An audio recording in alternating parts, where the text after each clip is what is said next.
media pembelajaran. Tapi sebelum itu kita harus perkenalan dulu. Perkenalkan, saya Beenda Huraiah, NIM E1M019011. Saya Baila Tunggal Febriani, NIM E1M0090013. Dan saya Nesa Komong Purandari dengan NIM E1M019019. Saya Eka Wulandari dengan NIM E1M01025. Oke, khusus pada bab ini, khusus pengenalan dan penjelasan secara rinci apa aja yang menjadi pembahasan kita untuk beberapa menit ke depan. Jadi anggap saja ini sebagai disclaimer kepada teman-teman dan adik-adik semua mengenai hal-hal penting yang harus kita jelaskan. Yang pertama, kita akan menjelaskan apa itu peta konsep. Apa itu peta konsep secara keseluruhan. Dan yang kedua, kita akan menjelaskan mengapa kita memilih alat peraga peta konsep untuk sebagai pembantu atau instrumen kita untuk sebagai media pembelajaran. Dan yang ketiga, kita akan menjelaskan kelebihan serta kekurangan dari media peta konsep itu sendiri. Peta konsep adalah suatu bagan atau skema untuk menyampaikan suatu informasi lain dengan informasi lainnya. Peta konsep merupakan cara atau strategi untuk menyajikan informasi dalam bentuk konsep-konsep yang saling terhubung dalam suatu rangkaian. Nah, benar sekali teman-teman semua, peta konsep itu merupakan suatu kumpulan antara skema-skema atau suatu ilustrasi yang nantinya antara materi dengan materi yang lainnya itu saling terhubung untuk menjelaskan suatu pengertian, definisi, dan lain sebagainya dalam suatu materi pembelajaran. Teman-teman bisa gunakan peta konsep ini sebagai alternatif teman-teman atau bapak-bapak atau ibu guru atau anak-anak, adik-adik semuanya untuk membantu teman-teman memahami konsep-konsep yang sulit.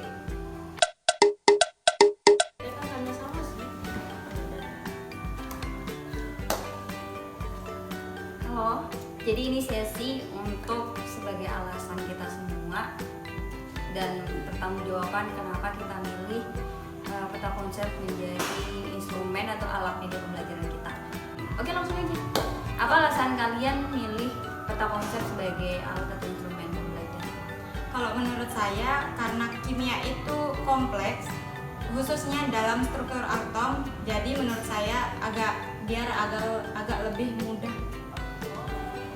Kalau itu? Nah, kalau menurut saya sih karena saya cepat ya belajar kalau menggunakan peta konsep, dan juga kan para siswa pasti mereka senang menggunakan peta konsep itu karena banyak gambarnya, banyak warna. Itu sih menurut saya. Kalau Peti sendiri gimana? Sebenarnya sama sih, sama Eka tadi. Peta konsep itu adalah salah satu cara belajar yang paling mudah untuk kita memahami pelajaran yang disampaikan.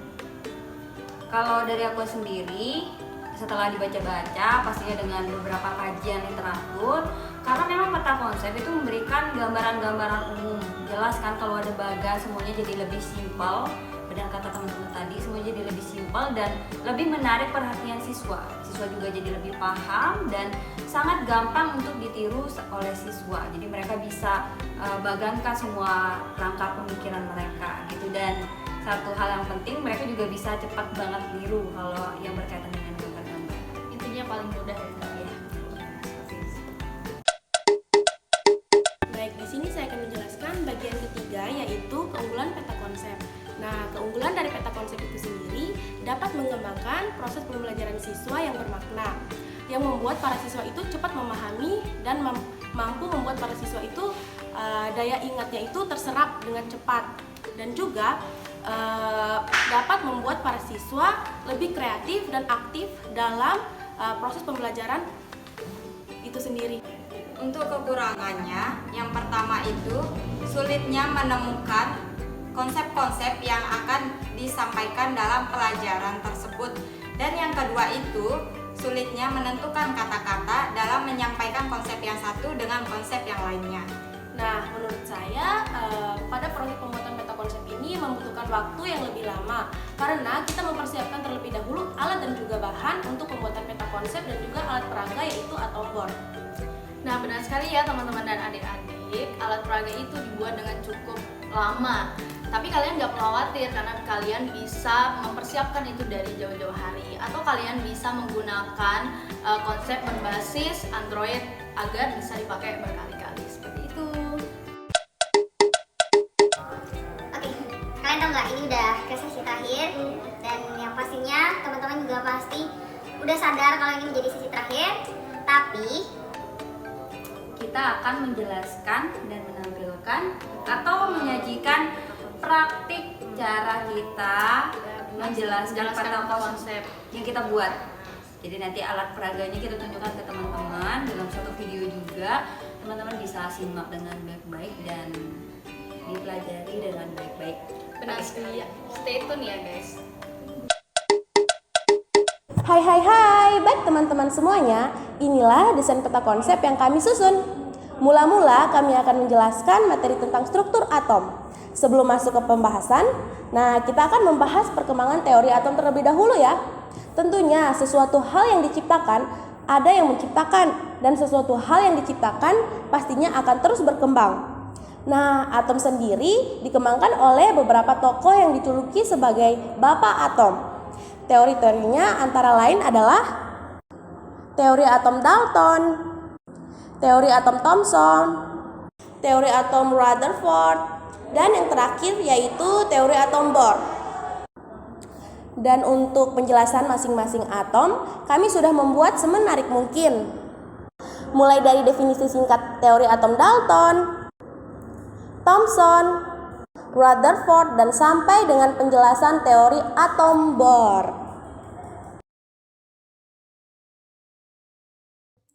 Oke, selanjutnya kita akan membahas mengenai atom itu sendiri. Atom merupakan partikel yang terdiri atas inti atom dan kulit atom. Pada inti atom terdapat proton dan neutron, sedangkan pada kulit atom terdapat elektron. Proton dalam unsurnya merupakan nomor atom yang sama dengan isotop, sedangkan neutron dalam unsurnya merupakan nomor massa yang berbeda dengan isotop. Kemudian, elektron dapat digambarkan dengan konfigurasi elektron yang dijelaskan pada model atom Bohr. Kalau gitu, kita udah sampai di penghujung video dan akan segera selesai. Baiklah, sekian dan terima kasih dari kelompok 2 dan khususnya saya sendiri. Mohon maaf apabila ada kesalahan kata dalam menjelaskan atau mempraktikkan video yang kami sajikan. Semoga video yang telah kami tampilkan ini menjadi bermanfaat untuk teman-teman semua. Dan terima kasih. Sampai jumpa. Oke, jadi selain peta konsep yang sudah kami buat, kami juga mempunyai alat peraga untuk menggambarkan atom Bohr. Di sini sudah jelas kalian bisa lihat ada lintasannya, ada partikel elektron. Dan di sini kami bedakan warnanya, ada warna merah dan warna hijau. Warna merah ini muatan proton dan yang warna hijau ini muatan elektron. you said